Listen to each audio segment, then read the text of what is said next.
At this point, the FBI, which is historically massively right-wing, the idea that the FBI is some sort of left-wing deep state is hilarious, not backed up by a single fact.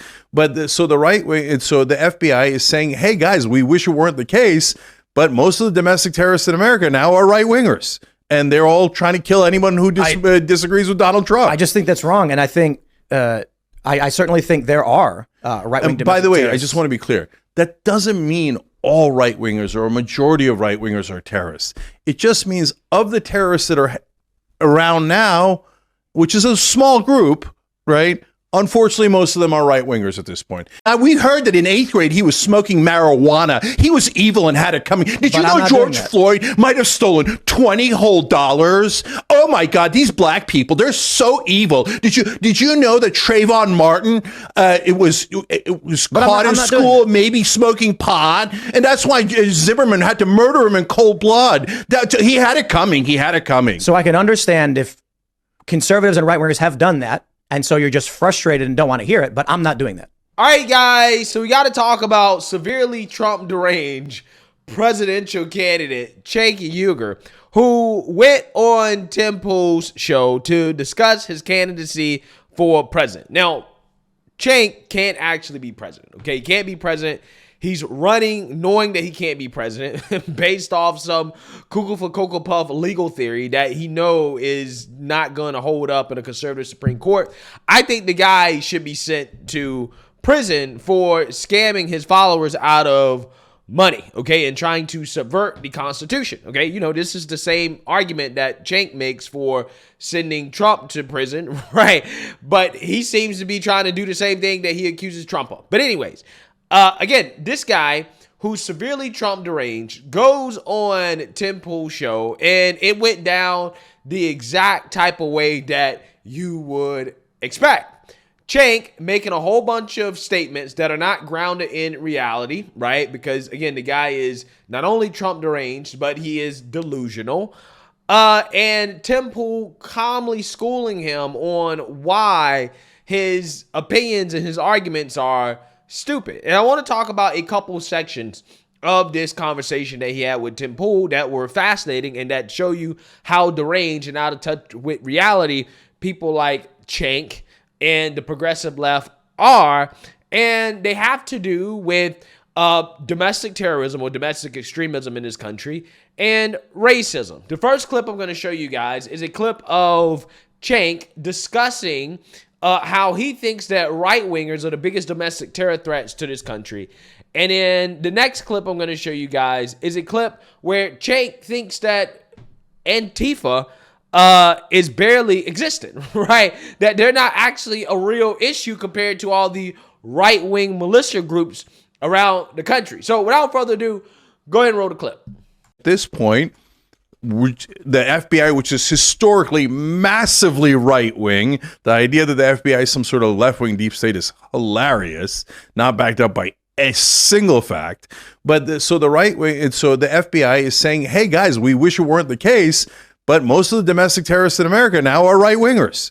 And they're all trying to kill anyone who disagrees with Donald Trump. I just think that's wrong. And I think, I certainly think there are right-wing domestic By the way, terrorists. I just want to be clear. That doesn't mean all right-wingers or a majority of right-wingers are terrorists.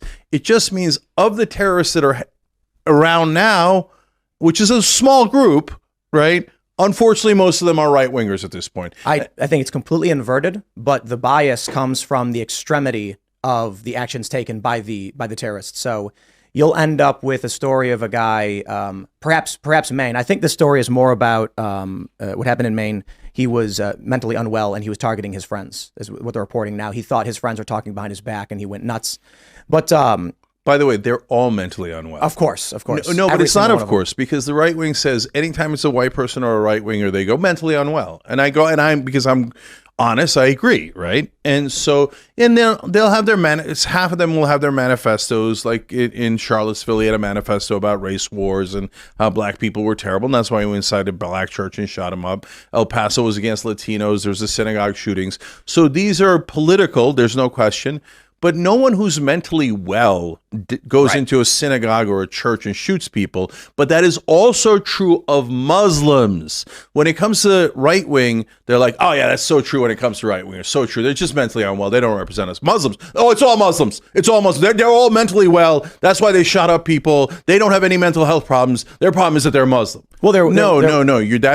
That's exactly bigotry. No, all those dudes have massive mental health problems as well. So instead of saying, hey, I hate black people, they're saying I hate the West or whatever it is. But so here's my point. The examples you gave are these extreme examples that are horrifying. We try to prevent, and they're acts of evil, abject evil.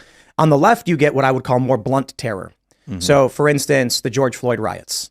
When you had small towns across this country, Michael Tracy's reporting, showing a grocery store with its windows smashed out, and they spray paint on the boarded up window saying, please don't hurt us. When you have people in Berkeley, I was at a bar in Berkeley, and they had Trump sucks, Trump is a pig on the window, and I'm having a drink, and I asked, this is like 2017, I was like, you guys not big Trump fans? And the bartender's like, no, we like him. And I'm like, why would you put that in the window? If we don't, they'll smash our windows out and attack us. That people live in, have you been to Berkeley? There's a Burger King with a big sign in the window saying, we are not a corporate chain. We are family owned. Please don't hurt us. I'm like, why would you live that way? You look at May 29th, when far leftists firebombed the White House grounds and St. John's Church. And this is not major news. There's no committee hearings. But if you're somebody who lives, I'll give you a more recent example. When I'm in Reston, Virginia, having dinner with the team here, a guy comes up and says, you're not going to hear this a lot in Reston, but I'm a big fan. And I was like, actually, like 4 people already have come up and okay, that's the blunt terror of, in a town I live in, I have to whisper and I'm scared that someone might find out I listen to Timcast. When in reality, people who worked there and other people had already said this, but they all seem to say the same things. I'm scared to express my opinions. That's not terrorism, Tim. But it is. It is people who are living in terror for political reasons. No. We called them black anarchists at the time. People call them Antifa now. I mean, it's like a vague term for groups of left-wing ideologues who dress up and attack people. I know that if I go to if we have people on the show who rag on Trump, the responses we get are, you are wrong. If we go to places and we challenge the left, we get threats of violence and death. No, not death. But we do. We were swatted. I was swatted 15 times last year. We had. Oh, you were? We were swatted 15 times. Yeah, I saw that you were swatted at least once, and I said on air, I bomb hate threats. that. I despise that. Spies, infiltrators. I mean, the degree of threats that we got were insane. Yeah. So look, there is a strand of that on the extreme left. And it's always been around in the extreme left, but it got so muted. It's now back to rising up. It's bubbling up, and I'm worried about it. Whether it's tankies or whoever they are. I don't really like the Antifa thing. You guys hyped up so much, and then they never arrived. What do you mean? They did. There was barely any Antifa. Meanwhile, there's like right-wing militias everywhere. Well, there's like 2 Antifa dudes in Portland, but there are extreme left, and they are getting more extreme. How many people now? How many people died in the occupation in Seattle? I don't know. I think 3. I wouldn't doubt that. It's particularly disconcerting when far leftists with rifles take over several city blocks. Yeah, that was a disaster. And they unloaded 300 rounds into an SUV with 2 teenagers in it. I don't know if they both died. There were, I think, maybe potentially 3 deaths specifically there. But it's like, hey, that's what we're talking about. That happened, So that definitely happened, and that's what I mean and by the George Floyd occupation as well in Minneapolis. You also had shootings. There's a video of a car driving through, and they're unloading rounds into that car. So there's So you seen that, you heard that. Again, this is a classic example of how Trump derangement syndrome makes it so you really can't understand reality, right? Like Cenk is just not in touch with the reality of the extremism on his side of the aisle, okay? Because I want you guys to understand the argument that he's making, right? The argument that the left makes to support the idea that right-wing extremism, right, is the biggest domestic terror threat to his country is that they'll take a situation like, for example, a mass shooting. And if the guy happens to espouse beliefs that are racist, but not overtly political, they will say, oh, well, he's a right-winger, right? This is what they do, okay? So what they do every single time, they take racism and they extrapolate that it's only something that can happen on the right. He must be right wing because the guy did the shooting for racist reasons. For example, the Buffalo mass shooter, okay? They basically framed this guy as a right wing extremist because he had racist beliefs, okay? I mean, he was legitimately somebody that I would define as a white supremacist. However, if you actually look at his manifesto, okay, this guy straight up said, I am not a conservative, okay? I don't like Fox News.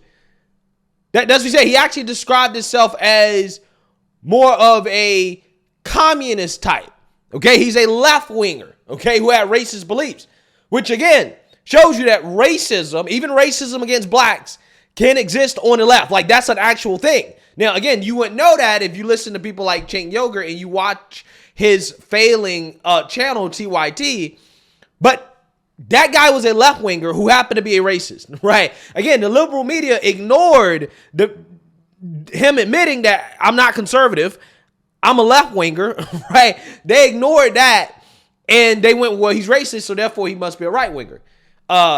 He must have done that because of Tucker Carlson talking about replacement theory, right? Which, again, the left-wing liberal media, MSNBC, they talk about replacement theory all the time. They just frame it as demographic change, right? Again, it's just amazing how that works. But again, that's my point. But when it comes to the left, leftists commit acts of political violence explicitly because of politics, right? Like BLM is explicitly a political movement. Antifa is explicitly a political movement. The Roe v. Wade rioters were explicitly a political movement. And Cenk says, well, I really don't see it. Right? I don't see any political violence. Antifa barely exists. In Atlanta, Antifa rioted and destroyed and looted downtown Atlanta in response to Cop City being built nearby. These people hid out in a forest. I think they're actually still out there, right? In protest to Cop City, causing all types of violence and destruction. One of them got shot and killed, which is why the protest happened in the first place. Again, clearly an act of domestic terrorism, okay? Clearly what they're doing is domestic terrorism. I don't define it as domestic terrorism. I don't see it. I don't see it, right? So again, you have a group that is explicitly political, committing an act of political violence, and Cenk is blind to it, right? Antifa barely exists. Again, Roe v. Wade rioters. These people were invading churches, okay? Invading Catholic churches. They were firebombing family planning centers, women pregnancy centers. They were trying to assassinate Supreme Court justices. They were stalking Supreme Court justices outside of their homes. They were doxing them. They were harassing them. These are acts of domestic terrorism and extremism that come from the left. In fact, I've never seen more domestic extremism in this country than what I've seen from left-wing movements in the past 4 to 5 years. It's not even close. I've never seen as much in my lifetime. But again, this guy Cenk, he don't see it. I don't see it. I'm blind to it. It's because you want to be blind to it. You don't care about the domestic extremism / domestic terrorism on your side of the aisle because you support it. You support it. That's the reality. And that's the beautiful thing I think about Tim Pool. A lot of people give Tim Pool a hard time for being a so-called fence sitter. But Tim Pool, in a lot of his views, he's more of a centrist. And I think that being a centrist actually allows you to see the weaknesses and the weak arguments on both sides of the aisle, right? Cenk, on the other hand, he's not. He's a far left progressive, so he can't see the political violence on his side of the aisle. He can't acknowledge it, right? He thinks Antifa barely exists because he doesn't care. He doesn't care about what they do. He supports them. So ultimately, he's not going to be thinking about what happened in Atlanta with Cop City or what happened in Portland or the things happened in Seattle. He doesn't care, right? He doesn't see the BLM protests / riots as domestic terrorism. He doesn't see it as because he supports it. He thinks it's justified because they're oppressed, right? Everybody's racist, right? According to Cenk, which brings me to the next part of this conversation, which is Cenk talking about black people being shot and killed by police or by, white people or whatever. More specifically, they're talking about George Floyd and Ahmaud Arbery and Trayvon Martin and those cases, and how he thinks that every time this happens, it's because of racism, and that the right just tries to nuance our way through excusing racism. And I want to play this clip because, again, this is just another example of how these people are just not in touch with reality. Take a look. Nitpicking the prosecution in that particular case about the guy who shot the video, but why are you like going out of your way to defend the most racist murderers in America? Then you shouldn't wonder why people think you're an extreme right winger, Tim. I'm keeping it real with you. I don't know who these guys are. I don't know anything about. You don't think that they're racist when they just chase down a black guy in the neighborhood and pull a shotgun on him? You see, he's not even armed, and then they murder him in cold blood, and you don't think that's racist? You see, what is your line for racism then? Okay, if there's a suspect in a crime, and the police say this is who we think he is, then you believe this man may have actually stolen the gun out of my truck. He may be armed. The police told the McMichaels not to pursue. They should not have. 8 logical jumps there. Like what? Like what? There was a guy who was in the neighborhood. The cops show me a black guy's picture. Then maybe he took something out of my car. Now I'm like way out in maybe land. Hold on, you're making a mistake. And then, here comes a black guy in the neighborhood. Maybe he was the guy, but maybe my truck, and maybe let's go chase him down with a shotgun. I didn't say they were right to do it. Did I chase down anybody else in the neighborhood with a shotgun? Oh, look, there's a black guy. Let's go chase him down. I didn't say they were right to do it. Okay. All right. Then why are you bothering defending them? I don't get it. You've taken this. Unless you're trying to get attention of all the right wingers who go, oh, that wasn't so bad, was it? Hey, Tim Pool's defending us. Do you remember the Covington Catholic kids? Remind me. The kid on the steps of the Lincoln. Yeah. And they Native knew when he caught the feelings and sued everybody and cried like a baby. And how many people accused that kid of wrongdoing when it turns out he was actually confronted by Nathan Phillips and not the other way around? We never made that mistake. And if you get something wrong, you just say it. I'm not going to get facts matter, right? Absolutely. So when it comes to the case like Ahmaud Arbery or many of these others, or Breonna Taylor, I'm not going to start making declarative statements about the personal opinions of people I've never met and don't know anything about. I'm going to try and understand what the argument from the prosecution was. And guess what? The prosecution did not dispute that Ahmaud Arbery was a suspect in the felony burglaries. The prosecution argued that I don't care. Well, that's the point. No, I care Tim, about and I'll justice. tell you why I don't care. So it's not just like I'm being flippant, right? It's because every time a black man is killed by either authorities or vigilantes, in the Ahmaud Arbery case, what right wingers do is, did you know that back in 7th grade he was once tardy, and we heard that in 8th grade he was smoking marijuana. He was evil and had it coming. Did you know George Floyd might have stolen $20 whole? Oh my God, these black people, they're so evil. Did you know that Trayvon Martin it was caught in school maybe smoking pot, and that's why Zimmerman had to murder him in cold blood. He had it coming. He had it coming. So I can understand if conservatives and right-wingers have done that, and so you're just frustrated and don't want to hear it, but I'm not doing that. It's in the Ahmaud Arbery case and the George Floyd case, you're taking the most extreme cases with the most clear racism, with the most clear murders, and you're trying to nuance it. And what I'm telling you, Tim, and what has made me uncomfortable in the past about you, which is what I was trying to get past, is that attracts a huge right-wing audience because they want somebody to excuse the death of Ahmaud Arbery and George Floyd. And when you seem to excuse it with your nuance, then they go, yes! I don't care what finally somebody's sticking up for white people killing black people. Come on, don't tell me there aren't people in your audience that think that. There's tons of people who think that. This guy is so unhinged. He's so unhinged. He's so stupid. Again, the stupidity shows because he thinks that he can actually be president of the United States. He thinks that he can actually win. He thinks that he can actually get a significant number of votes. It really blows my mind.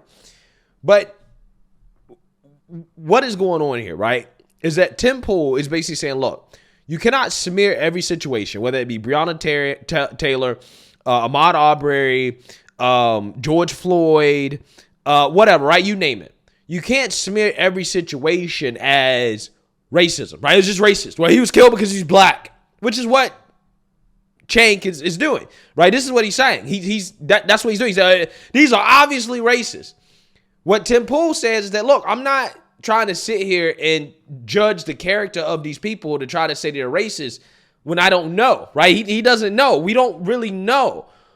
Only thing I can do is look at the arguments of the prosecution, and here's why I think that the arguments of the prosecution are wrong. This is why I think they're wrong, or where, some type of injustice may have occurred in regards to, going after individuals who aren't necessarily guilty of anything, but they're getting found guilty of stuff simply because of this narrative that, well, this happened because of racism. Like, for example, with George Floyd, how all the police officers got the book thrown at them, even though they really didn't have anything to do with George Floyd being killed, outside of not, I guess, helping out George Floyd, which there's no guarantee based off the evidence that we have now that George Floyd would have lived even if they would have helped, because he may have been ODing, right? Again, the evidence suggests that Derek Chauvin didn't really kill the guy. The knee on his neck didn't really kill him. But again, Cenk, he's so caught up in not trying to have nuance, right? He doesn't want to understand the nuances. It's just easy for him to see everything as black and white. Well, it's all racism. It's all racist. And again, this is how you get the domestic violence and extremism that we see in this country.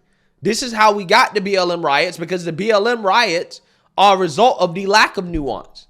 The lack of, wait, let's sit down and actually understand what happened here, rather than using our emotion of seeing the image of a white man with his knee on the neck of a black man to try to understand, hey, why did this guy actually die? And why did this situation happen in the first place? Which is what Cenk does not care about at all. Right? And this is my biggest problem with leftists who claim they care about black people so much. But when it comes time to actually give black people the real truth and advice to actually save black lives, they fail to do it. They want to excuse bad behavior. This is why at one point in this interview, this guy was basically trying to say, well, I don't care that George Floyd put himself in a situation to be, confronted by the police or arrested by the police in the first. I don't care about it. I don't care if he lived a life of crime. Doesn't matter. I'm like, no, it actually does matter. Because if you want to prevent people from being the victims of injustice, right? If your argument is true that, all these police officers are racist. They're just racist police officers looking for black people. Well, I think that two things can be true at the same time, right? We're just assuming that even the leftist argument is true, that all police are racist, which they're not. Their argument is not true. It's silly, but I'm just saying, even if we assume that, again, two recommendations can be made at the same time. One, let's fix the system, which is what leftists recommend, even though the system doesn't need to be fixed, okay? Police brutality is not a real issue for black people. It's not even a top 10 issue. But anyways, let's move on. But you can also say, well, since you know that police are targeting you, don't put yourself in situations where you could easily be targeted. It's really that simple. That's why people always look at, well, what happened leading up to this incident? Okay? Like, again, the guy in Georgia, Leonard Cure, who was unfortunately shot by police because he tried to resist arrest. The race hustlers of the world, like Ben Crump, they come out here and they say, well, he was shot because he was black, right? Again, as if white men don't get shot and killed by police for resisting arrest all the time. Happens more in this country than black men. But again, they don't want to talk about that. Regardless, again, instead of actually saying, wait, how can you as a black person avoid putting yourself in a situation in the first place? They don't do that. They just excuse the bad behavior. And regardless of whether or not you believe that police are racist, this type of excusing bad behavior and never actually trying to give people advice to save their lives is how more lives get lost. Because a police officer simply is a human with a gun and a badge. That's all a police officer is. So if you understand that, you understand, regardless of whether or not you think the police are racist, there's a chance that you can lose your life if you end up trying to interact with police in a way that may cause the police to have an excuse to use his weapon, right? The left never blames the victim when the victim put themselves in a situation where police have to use their weapons, or they are excused by using their weapons because of the fact that the victim is threatening the police, not complying, trying to fight the police, trying to strangle the police. In the case of Leonard Cure, they actually think it's okay because, well, black people are oppressed. And then they boohoo, whine, and cry when a police officer defends himself and unfortunately has to shoot and kill somebody. Again, it's just so funny how detached from reality people like Cenk are, right? Like, this guy literally just said, well, I don't care about nuance. I don't care about nuance. I don't want to hear your nuance, right? But it's like, no, nuance is important because we don't live in a world that's black and white. We live in a nuanced world. So when you're saying that you don't want to hear nuance, that means that you don't actually really care about the facts, which, you know, again, clearly Cenk doesn't care about, right? He cares more about the narrative. Again, this is why he doesn't think Antifa is actually a real threat. They don't exist. He doesn't see any type of domestic terrorism or political violence on the left, right? He's oblivious to it. Okay, he thinks everything is racist. Any type of police interaction with black people get shot and killed, is racist.